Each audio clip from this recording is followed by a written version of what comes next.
Alright, ये हैं कुछ वैट के क्वेश्चंस हम करेंगे अभी आपके सामने स्क्रीन पर ये 2 वैट के क्वेश्चंस किए मैंने। वैट क्या होता है?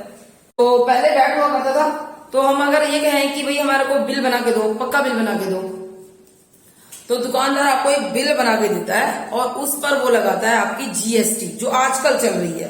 लेकिन क्योंकि ये वैट का सवाल है तो हम वैट लगाकर चलेंगे। वैट, जीएसटी, सीएसटी, एलएसटी, ये सब एक ही चीज होती है। इसमें कितने परसेंट लग रहा है वो शॉपकीपर ने डिसाइड किया। 2% लगाएगा वैट, 4% लगाएगा वैट। वो लगता कहां पर है? वो लगता है आपके कॉस्ट प्राइस पर। ठीक है, तो ये सब इसका लेना देना सीधा सीधा आपके कॉस्ट प्राइस पर होता है। कॉस्ट प्राइस पर वो आपका वैट लगाएगा, उस परसेंटेज को निकालेगा, वो ऐड करेगा और फिर वो आपके हाथ में वो बिल पकड़ाएगा जिसपे होगा उसका सेलिंग प्राइस। ये कस्टमर से वो शॉपकीपर लेता है, आगे वो गवर्नमेंट को देता है एज ए इनकम टैक्स। तो वैट तो आजकल जीएसटी के रूप में हमें पे करना ही करना है। आपके घर में सारे लोग जानते होंगे कि हमें हर बिल पर जीएसटी देनी पड़ती है। ठीक है ना? तो कई लोग बहुत कोसते भी हैं इसको कि क्या है यार, हम इतने गरीब लोग हैं, एक छोटी से छोटी चीज के ऊपर हमें जीएसटी देनी पड़ती है। लेकिन क्या करें, मोदी सरकार ने ही फिक्स किया हुआ है। खैर एनीवेज, हम वैट के सवाल करते हैं।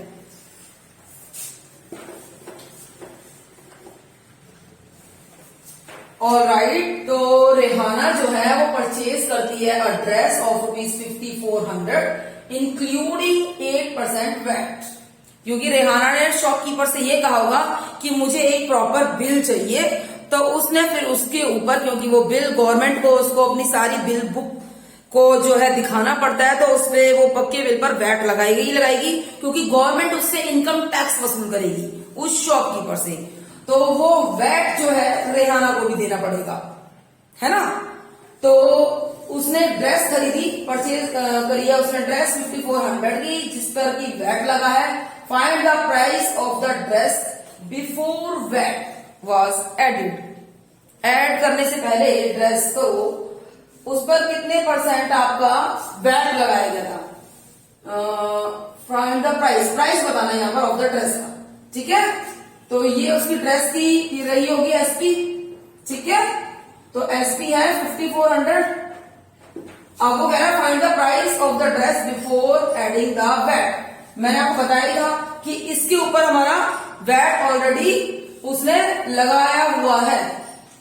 ठीक है, अब इसमें वैट बताना है। एक वैट उसने 8% ऑलरेडी दे रखा है, लेकिन वो ये कह रहा है कि 8% तो इस अमाउंट में ऑलरेडी ऐड है ना? 8% इसमें ऐड है, तो आपको वो वैट बताना है, वो प्राइस बताना है, वो प्राइस बताना है आपको जिसमें 8% वैट इन्वॉल्व नहीं था। यानी कि 8% से पहले का प्राइस आपको बताना है। अब पहले का प्राइस क्या रहा होगा? अगर मैं उसमें से 8% को निकाल दूं, वैट को ही निकाल दूं, तो मेरे पास पहले का प्राइस आ जाएगा। ठीक है,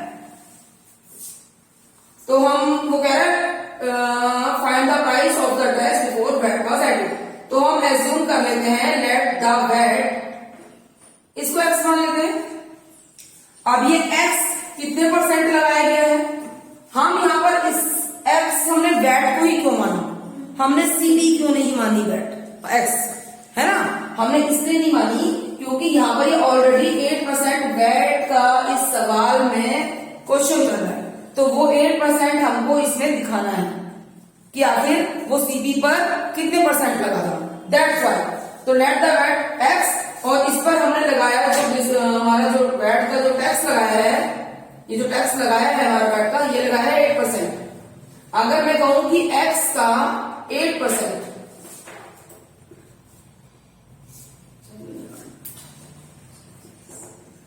तो ये कुछ यूं निकल कर आता है। ये है हमारा वैट का अमाउंट, जैसे डिस्काउंट होता है ना, उसी तरीके से ये वैट का अमाउंट निकला है। ये अमाउंट निकला है। अब मैंने आपको उस सवाल में क्या कहा था, कंफ्यूज नहीं होना है। वैट को हम अपने कॉस्ट प्राइस में ऐड करते हैं।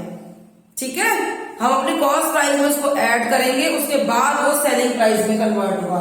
सेलिंग प्राइस में ऑलरेडी हमें दे रखा है 5400, तो ऑलरेडी मैंने बता रखा है आपको सेलिंग प्राइस दे रखा है।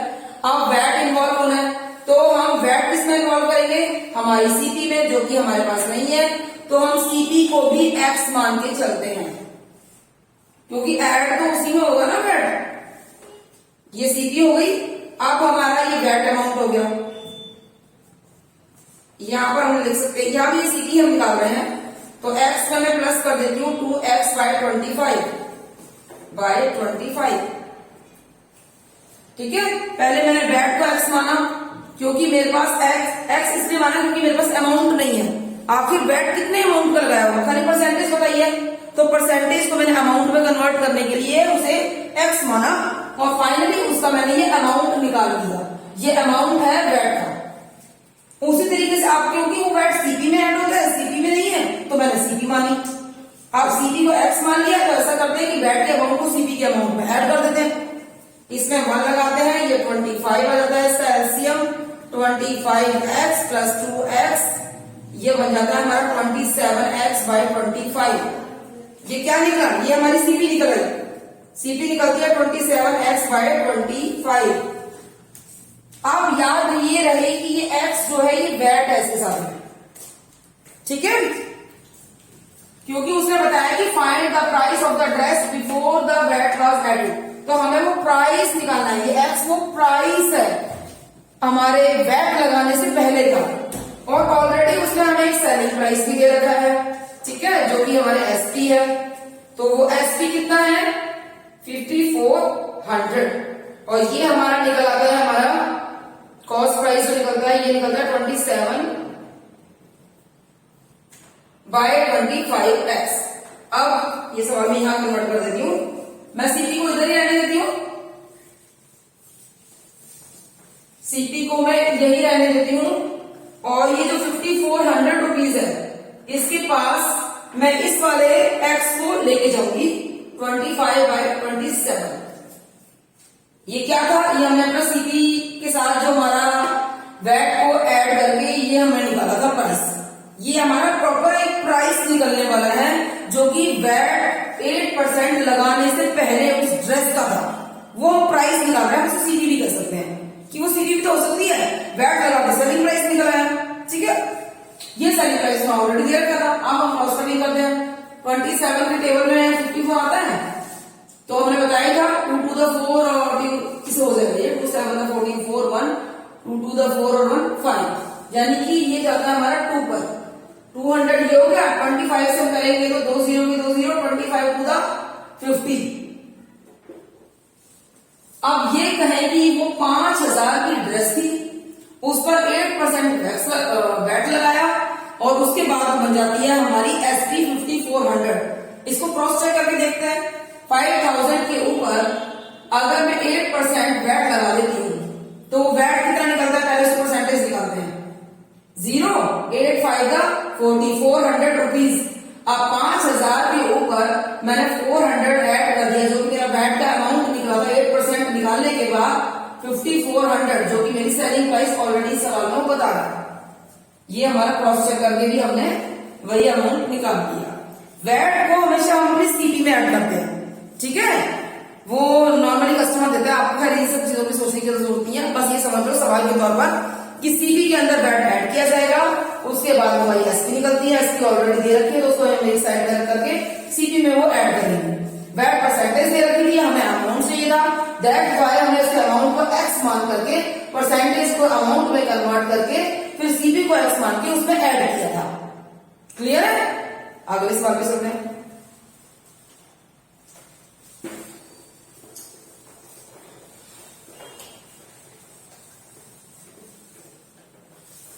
अगला सवाल, Raman purchase a music system of ₹48,000 including VAT. Same इसमें भी 48,000 में भी वैट उसके अंदर पहले से इन्वॉल्व है। If the CP of the music system was, अब यहाँ पर वो सीपी पहले से ही बता रहा है, जो कि 40,000 की बता रहा है वो। अगर सीपी उसकी 40,000 की, how much VAT in percentage has he paid. अब उस सीपी पर उसने कितना वैट लगाया, जो उसकी एसपी हो गई 48,000।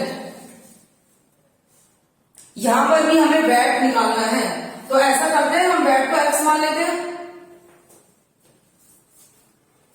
वैट को, क्योंकि जो चीज हमें निकालनी होती है हम उसको एक्स मान लेते हैं, और उस एक्स को हम अगर इसमें ऐड करेंगे, इसी में सिक्स भी ऐड किया जाएगा ना, तो फिर जो भी हमारा निकलेगा वो सेलिंग प्राइस, ये भी एक सेलिंग प्राइस है। फिर आपस में इन दोनों को कंपेयर करते हैं, है ना, क्योंकि वैट हमें परसेंटेज में बताना है। हो सकता है कंपेयर करने के बाद हम उसको लेस करें फिर उसकी परसेंटेज निकालें, ठीक है। तो सबसे पहले हमने वैट को मान लिया है एक्स आ गया हमारा, और ये एक्स होता है हमारा इसके अंदर, तो ये एक्स परसेंटेज है एक तरीके से। अब ये 40,000 पर हमने निकालनी है, 40,000 पर एक्स निकालेंगे हम, ठीक है। ये कट गया और ये बन गया 400 एक्स। क्योंकि हमने परसेंटेज क्यों निकाली है, क्योंकि वो परसेंटेज ही मांग रहा है हमसे कि हाउ मच परसेंटेज पे, दैट्स वाई। वहां पर वो वैट की कीमत पूछा था, हमने फिर भी एक्स माना उसकी कीमत को, और फिर वो आगे बढ़ाया सवाल। यहाँ पर हमें कुछ भी नहीं दे रखा, दैट्स वाई हमने एक्स परसेंट माना कि उसने 40,000 की सीपी पर x% वैट लगाया होगा, और उसके बाद वो हमारा सेलिंग प्राइस 48,000 बना होगा। तो हमने वैट मान लिया x%, 40,000 सीपी पर हमने x% निकाल लिया। अब ये इसमें ऐड होता है, वेरी सिंपल, वैट उसमें ऐड होता है, तो हमारी सीपी कुछ यूं बन जाएगी, 40,000 ये हो गया, और इसमें प्लस करेंगे 400x।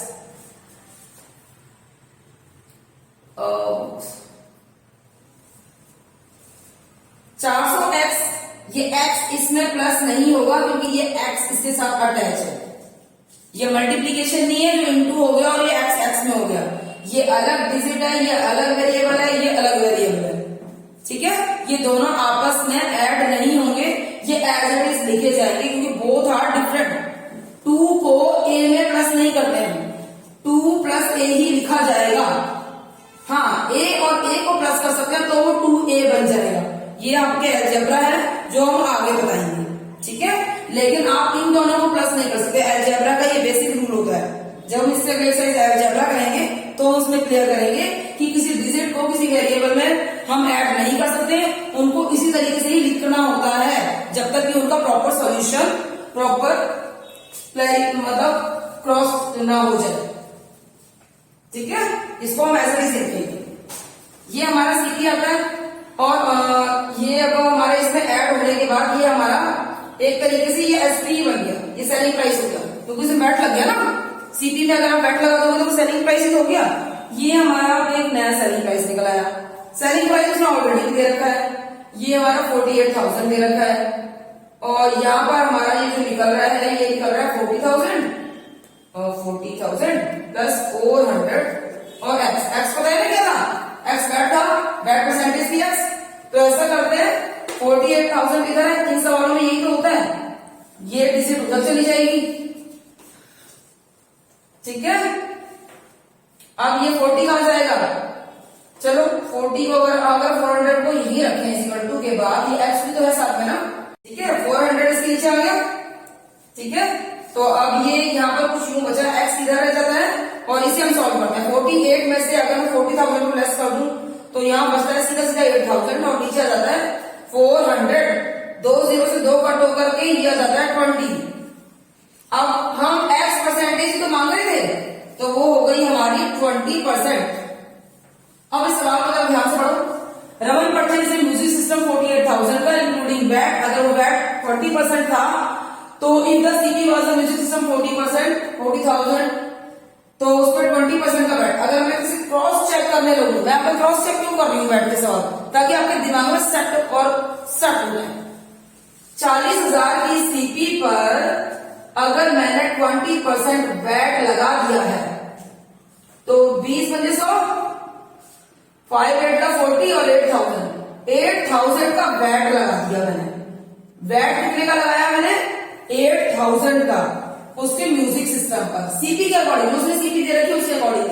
और जैसा कि मैंने बताया वैट ऐड होता है हमारे सीपी में, तो हमारा सेलिंग प्राइस निकला है। तो 40,000 में अगर मैं 8,000 ऐड करूं तो अगर 48,000 जो कि उसने ऑलरेडी यहां दे रखा है। आपको मैंने दोनों ही सवाल क्रॉस चेक करके बताया, ठीक है। हो गया क्लियर, इसको देखो थोड़ा समझ लो।